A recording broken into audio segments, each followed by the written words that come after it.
Olá, queridos internautas e telespectadores aqui da TV Mundi, a TV da Nova Era, a TV que só leva boas notícias para vocês, TV da Paz.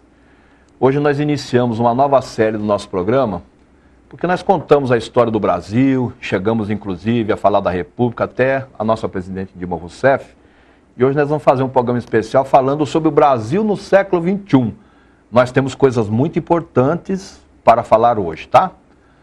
Nosso país, ele tem 512 anos de história, de 1500 a 2012, 308 anos, 1500 a 1808, nós somos uma colônia, 81 anos, de 1808 a 1889, foi o regime da monarquia, e 123 anos, que foi de 1889 até hoje, como uma república.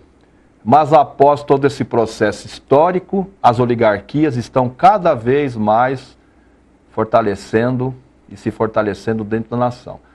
Então nós vamos mostrar para vocês agora um gráfico, né, sobre realmente aí aonde você se classifica dentro do contexto da sociedade.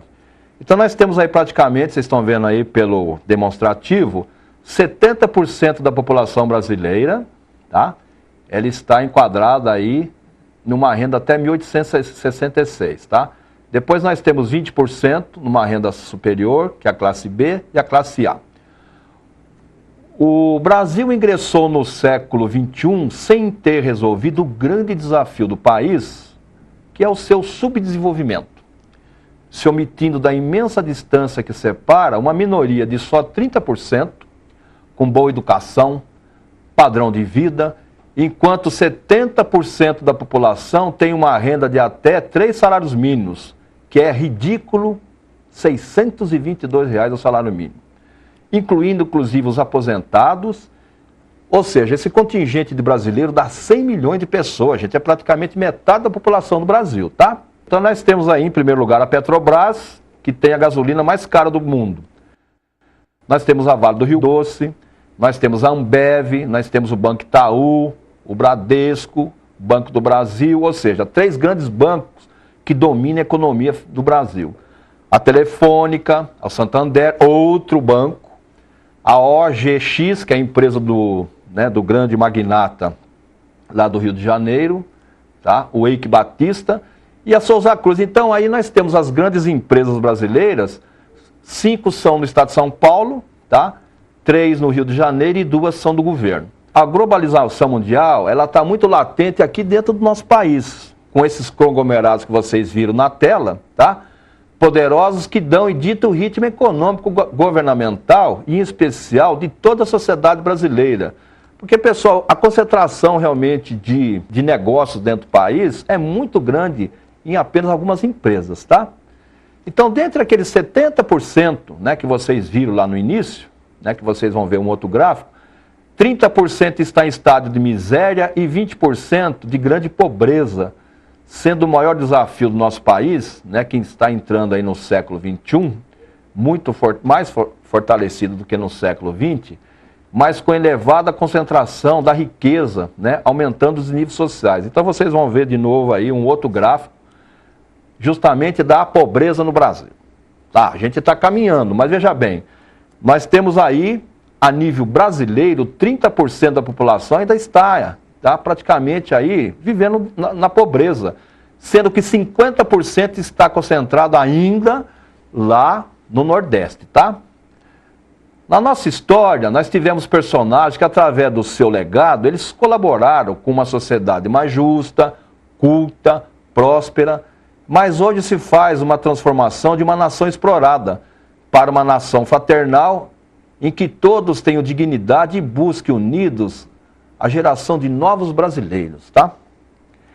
Então nós temos aí mais um demonstrativo para vocês, que é justamente o nível salarial dos funcionários públicos que nós temos no país. Aí você vê o grande desnível.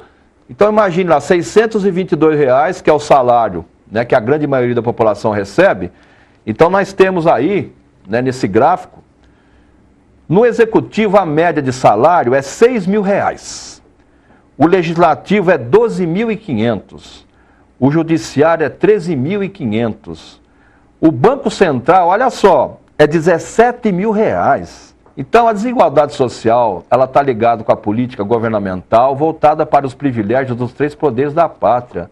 Órgãos, né, em especial os ministérios, que sangram as finanças da nação através, né, do custo-benefício.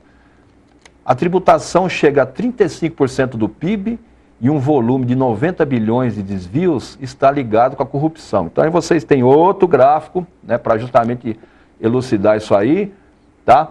Um deputado no Brasil ganha por ano 10 milhões, gente. Então, isso é um absurdo com relação à Espanha lá, que não chega nem a 1 milhão. Então, tá aí a farra que vocês estão vendo aí justamente na tela, com o nosso dinheiro, tá?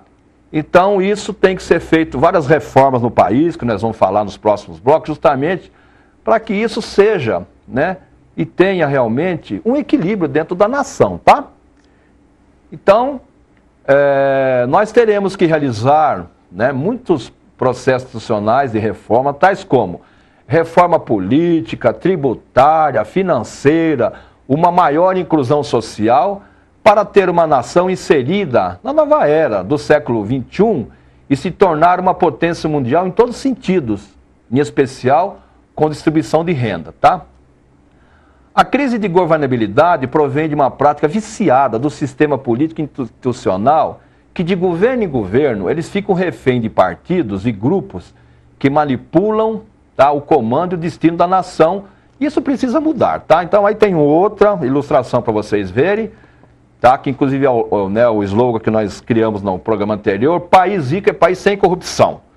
Os órgãos fiscalizadores e o judiciário, eles têm que justamente cumprir a sua responsabilidade. Porque o que é que acontece? A impunidade tem levado o setor público a uma situação insustentável. A corrupção tem que ser exterminada do país.